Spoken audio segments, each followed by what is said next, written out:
Hello viewer and welcome back to Bumblebee, where today's video counts down through the top 10 most mysterious relics from the past. Relic number 10 is the Meteorite Arrowhead. Scientists in Switzerland were on the hunt for a specific type of prehistoric metal artifact, ones that might have been made from a metal salvaged from meteorites. Looking through a catalog of those already found, as well as metal artifacts emerging from current excavations, much to their delight, the Swiss researchers were able to identify one meteoric object, a small, rusted Bronze Age iron arrowhead excavated from late Bronze Age settlement known as Morrigan, from where it had been unearthed all the way back in the 19th century. Morrigan is only 5 miles from Twanenberg, which is the site of a large Bronze Age meteor strike that left chunks of iron strewn across a large area. This meteor hit the Earth more than 10,000 years ago, before the end of the last ice age, giving the late Bronze Age settlements such as Morrigan ample opportunity to salvage these extraterrestrial metallic resources for their own use. But the metallic makeup of this arrowhead surprised and confused scientists. Yes, it was from a meteorite, but strangely, not the one right next door. The iron from Morrigan Arrowhead was delivered to the planet's surface by a special class of space object known as an IAB meteorite, and only 3 of these are known to have struck the Earth in Eurasia in ancient times, all 3 in distant lands: Czechia,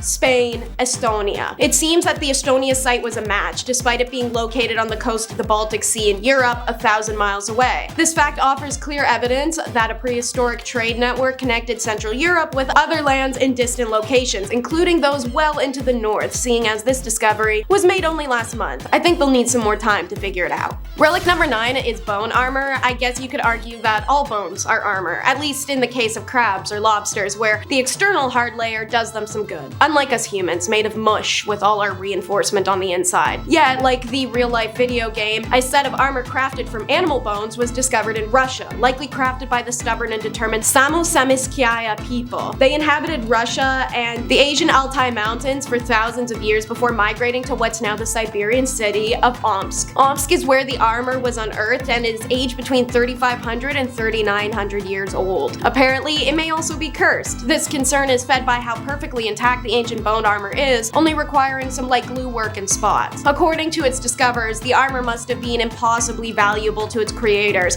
considered more precious than life, as it likely belonged to some elite warrior. Why the gear was buried intentionally, archaeologists aren't sure. Nothing else like it has been found in Omsk, suggesting it originated as a spoil of war from a far-off region. Number 8 is a case of mistaken identity. The first example of ancient ivory artwork ever recovered from the World Heritage Cave Hohl Fels in southwestern Germany was a piece of broken figurine that depicted a horse's head, or so archaeologists thought. But as of the first week of August 2023, 24 years after the artifact had been unearthed, that changed. During a recent dig at the Hohl Fell scene's late Middle Paleolithic excavation layer, researchers discovered another small piece of ivory statuette, indicating it's not in fact a horse head. When the figurine was first excavated at Hohl Fell in 1999, it was identified as a horse based on the elongated shape. A couple more pieces of the figurine were recovered in subsequent years, but they didn't possess any characteristics that were inconsistent with a horse's anatomy. But everything changed after the recent excavations, when Professor Nicholas Conrad's team dug up a piece of ivory that was clearly broken off from a larger carved object, and inevitably the archaeologists attempted to match the newly discovered piece to the figurine. After fitting it with the head as well as other pieces of the animal carving found over the year that had been sitting in boxes, cataloged but unrecognized, they realized the ivory artifact is a whole other beast. Literally. Nicholas Conrad's team is currently debating between a historical cave bear or lion. Relic number 7 is the golden spirals. Like with crows, gold took advantage of humans' fascination with all things shiny to become history's most prized commodity. And like all things well known and well loved by humanity, its history is shrouded in mystery. In 2015, archaeologists found a head-scratching hoard of 2,000 small golden spirals in a field on the Danish island of Zealand at the famed Bosland Viking archaeological site. All previous gold artifacts found at the Bosland site were pretty easy to identify: bracelets, bowls, coins, and rings. To quote the Smithsonian magazine, this suggests either an affluent ancient outpost or history's first rapper. Anyways, despite not knowing what they are, we know their age. The spirals are dated between 900 and 700 BC. Each spiral is roughly an inch long and about as thin as the diameter of a human hair. The Danish National Museum's Flemming Kohl mentions that the spirals might have adorned ceremonial regalia, similar to how the jingle dress is found in North American indigenous cultures. When danced in, the clinking metals create a jingling or singing effect. Bronze Age cultures revered the sun and saw spiritual value in gold, gold, its incarnate form, making it likely that the spirals adorn some mighty priest-king sacred attire, if not the dancing or performing garb of others. Relic number 6 is in the workshop. Nimichi, Czech Republic, first came into the spotlight in 2002 during initial excavations, and it has been the subject of intense surveys for over 20 years now, as it's one of the most important settlement sites from the La Tène period in European prehistory. Items and communities found have also marked the importance of the site on the renowned Amber Road, a vast network connecting Central Europe from the Baltic coast to the Mediterranean region for trade. The workshop we are discussing dates back to the Iron Age and played a pivotal role in producing exquisite glass beads and bracelets, some of which were found on site. The glass bracelets in question are rather famed and mysterious artifacts, as explained by the research author Dr. Ivan Sismar, who says no one yet knows how exactly they made glass bracelets. Therefore, we're interested in anything that tells us something about the technology of production. The most striking aspect of the glass artifacts discovery was no glass-making tools were uncovered on the site despite the range of unfinished and finished glass and amber items. The incomplete pieces indicated that the workshop possibly produced these goods on site rather than relying on imports, but if so, how were they made? Relic number 5 is actually the horse cult pyramid. This extraordinary yet bizarre find was announced on August 8th of 2023. The pyramid is the first of its kind to ever be discovered on the Central Asian steppes, making its find incredibly important. Dating back to the 2nd millennium BC, the civilization was in its Bronze Age, and the symmetrical hexagonal proportions speak volumes about the geometric precision of its ancient architects, with each wall's face spanning the length of approximately 42 feet. But what remains most notable, to quote the department head Ulan Umikalie, the exterior walls of the structure of this complex are dominated by images of various animals, especially horses. Findings in excavations, ceramics, female gold earrings, and other jewelry indicate that this Bronze Age was at the center of its culture in ancient times. This means even at the time, the cult of the horse was extremely high, as evidenced by the discovery of horse bones around the stone building. Ulan's commentation is that whatever the mysterious horse-based religion was, to have survived to their Bronze Age, it was this culture's primary religion. Situated in Toktamis, this archaeological site is the gift that keeps giving, providing missing pieces to the larger jigsaw of the Bronze Age civilizations in the Eurasian steppe, whose clans that inhabited these regions were responsible for many landmark achievements. Relic number 4 is this stamp. In Falster, Denmark, a metal detector enthusiast goes from a normal Sunday morning to an almighty discovery, potentially changing Danish history. This new information came to us last month in July of 2023 in the form of a patrice, a type of tiny Viking stamp used to create gold and embossed images. Believed to be from the Germanic Iron Age, which barely preceded that of the Viking Age, the patrice is from 500 to 700 AD, during which time there was a unique tradition of sacrificing gold images to the gods, so it seems to line up. Throughout the entire Nordic region, including the one found on Falster, only 28 patrice stamps have ever been unearthed, and as stated by the museum expert Marguerite Watt, they are only ever found in places of important residences associated with magnates and kings. The Falster stamp stands out from the bunch, however, as its depiction from a historian's perspective means it's likely to have belonged to an immense ruler himself. The artwork on the patrice ensures the depicted figure, be it a god or king, appears strong and flawless. However, the exact identity remains a mystery.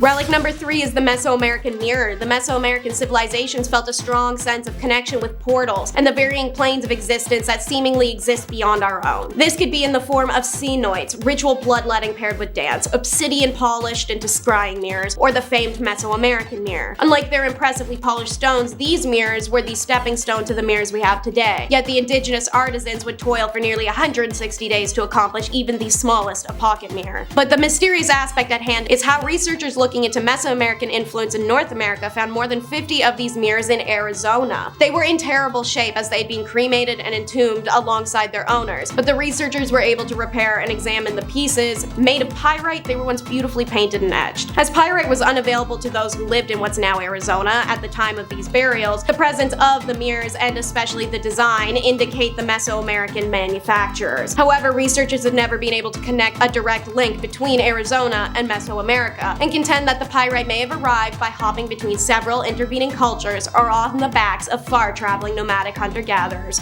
For now, it's a mystery. Relic number 2 is the Jade Ring in a jar. National Institute of Anthropology and History reported that strange and unique discovery was made during recent excavations at the Maya city of El Tigre in Mexico. The discovery at hand is a jade ring, and it was found on the hand of a human entombed in a sacrificial vessel. Buried around 600 to 800 AD in a period in which El Tigre peaked in regional power. This body is one of the 177 pre-Hispanic human burials found since August of 2023 began. However, this particular skeleton was different, deposited as part of a funerary offering comprising of 2 large format vessels covered with ceramic bowls as lids. Glowing in its muddy grave, the bright green ancient jade relic was hard to miss. Jade was revered in Mesoamerican societies, holding immense cultural and symbolic significance among the Maya, Olmec, Mexica, and more. Jade artifacts and jewelry featuring deities and creatures not only reveal their role in religious rituals and social hierarchy, but also their connections to fertility, life, and the cosmos. This stone was associated with sun, wind, life, and death. Thus, its placement with the deceased is no error. The question is why, and why inside a clay pot? Relic number 1 is the stone head. Over half a century ago, deep in the jungles of Guatemala, a giant stone head was uncovered. This is not abnormal, as many giant stone heads are found in pre-Columbian Mesoamerican cultures. However, this one was different. Its features bore no resemblance to the Olmecs or Maya or even Mexicas. It had thin lips and a large triangular nose, features more recognizable to the Caucasus region. This drew the stone head lots of attention. Dr. Oscar Rafael Padilla Lara, Doctor of Philosophy, received an image of the head in 1987 with a description of where and when the photo was taken. Padilla himself goes to Guatemala to see it and returns with terrible news. The site was 10 kilometers from a small village in La Demarcacia in the south of Guatemala, and he was directed to the site by the family that owned the land. But once he arrived, it was already too late. To quote, "It was destroyed by revolutionaries about 10 years ago. We had located the statue too late. It was used as target practice by anti-government rebels. This totally disfigured it, sort of like the Sphinx in Egypt having its nose blown off, only worse." Padilla states that the eyes, nose, and mouth were completely destroyed, and Padilla was able to measure its height between 4 and 6 meters with the head resting on the neck, but he knew he couldn't return to the site due to conflict between government forces and rebel forces in the area. The destruction of the head meant the story died a rapid death until it was picked up again by filmmakers making Revelations of the Mayans 2012 and beyond, who used the photograph to claim extraterrestrials had made contact with past civilizations. This unfortunately did not help the cause of finding and studying this monolith, throwing the whole story into the hands of justifiably skeptical audience who thought it was all a publicity stunt. Nevertheless, it appears the giant head did exist, and there is no evidence to suggest the original photograph is not authentic, or that Dr. Padilla's account was false. So assuming it was real, the questions remain. Where did it come from, who made it, and why? Other questions that have been posed include whether the structure was just a head, or if there's a body underneath, and whether the stone head was linked to any other structures hidden away in the region. Thanks for tuning into another Bumblebee video. I sure hope you enjoyed. Be sure to like and subscribe to stay up to date on the channel, and we'll see you guys around.